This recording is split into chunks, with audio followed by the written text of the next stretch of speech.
Hey guys, today I'm making a simple trees Christmas card. For more information, head over to my blog, melcrafting.blogspot.com.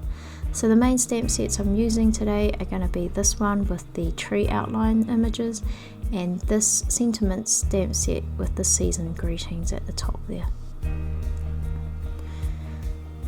The first step is that I grab my We Are Memory Keepers precision press and arrange the 3 Christmas tree outline stamps in a line. So there's 3 of them in that stamp set and I just place them evenly across there. I grab my Ranger archival ink in sap green.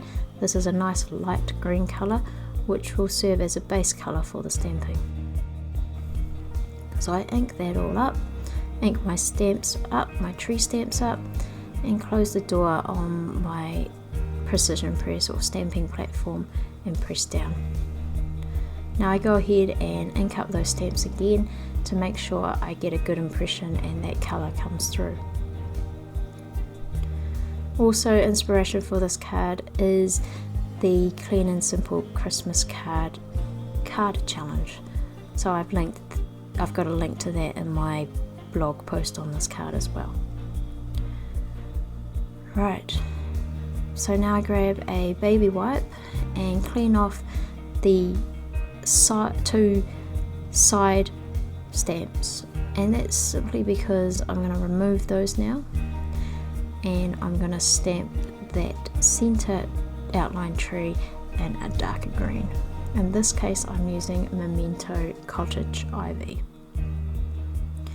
and that's going to give us a nice dark green to contrast the light green. So I go ahead and ink up that center stamp and press down on my stamping platform. And of course that is the advantage of a stamping platform. You can do this. It makes sure that you stamp exactly right back on where you did it before. Again, I use a baby wipe to wipe off the ink off that center stamp and clean it up. Alright, I'm having a think about what step I'm going to do next and how I want to do it.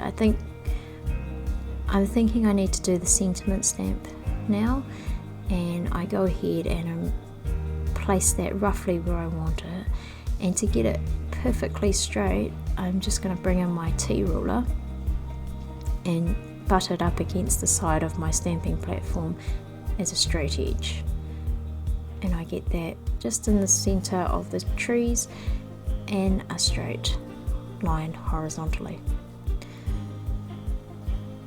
And I decide I'm going to heat emboss this, so I'm going to grab my anti-static powder tool and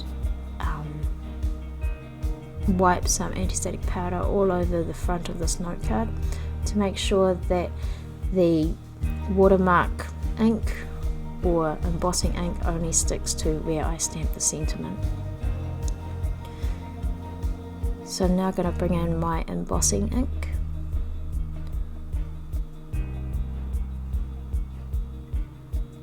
and ink up that sentiment stamp. That sentiment stamp is a box with season's greetings inside. And I close the door on my stamping platform to press that sentiment onto the card front. Not sure if you can see it, but I like to do this 2 or 3 times to make sure I get a good impression and that there's lots of sticky ink for the heat embossing powder to stick to. And as you can see there, you can just see it's starting to make a good impression. Of course I decide to do it again just to make sure that there's enough ink there.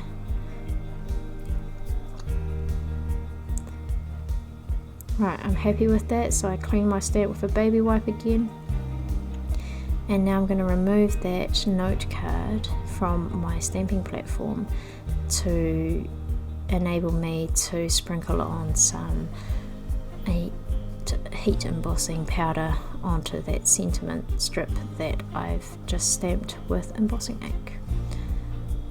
To do this I bring in some non-stick baking paper.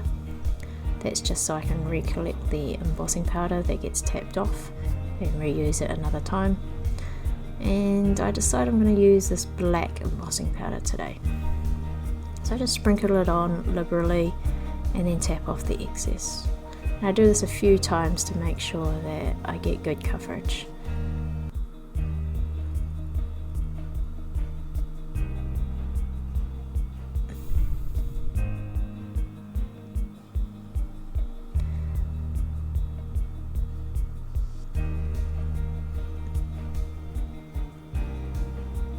Alright, I've gone away and I've heat embossed that using my heat tool, and as you can see it's all nicely melted and has that raised embossed look. Now I wanted to give this card a little bit more detail, so I decided that I would mount it on a red card base, but also that I'm going to use this Stampin' Up! Ink pad in Cobbler Red, and I'm going to grab a blending brush and a scrap piece of paper. This is a blending brush that I got off AliExpress. This is the first time I'm using it. So yeah, just testing it out a little bit on a test scrap bit of paper. And I decide what I'm going to do is put a little fade on the outside of the card. So just some simple blending around the outside border so that it's not such a sharp contrast between the white note card front and the red card base. So here you can see I'm just blending a little bit of red in. Now I'm going to speed this up and increase the volume of the music too, because this is a little bit repetitive and it's probably a bit boring to watch in normal speed.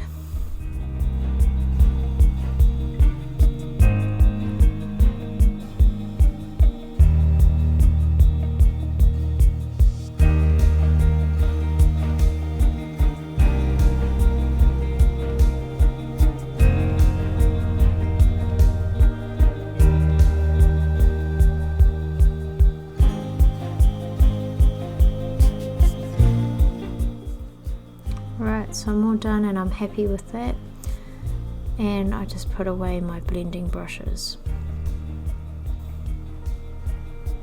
To be honest, this is the set of blending brushes I got from AliExpress.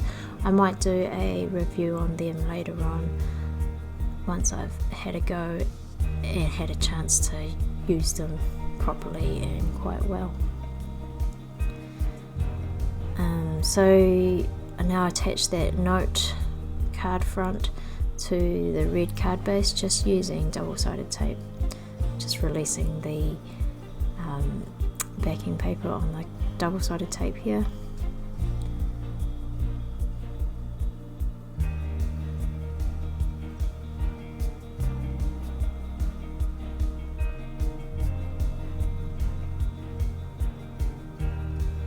And then gently placing it on the card base rather. Trying to make sure there's a bit of an even border. Of course I managed to get it just slightly off kilter, but luckily I'm not a super perfectionist, so I'm quite happy with it. And that's how I make this clean and simple tree outline Christmas card. For more information, head over to my blog melcrafting.blogspot.com, and thank you for watching.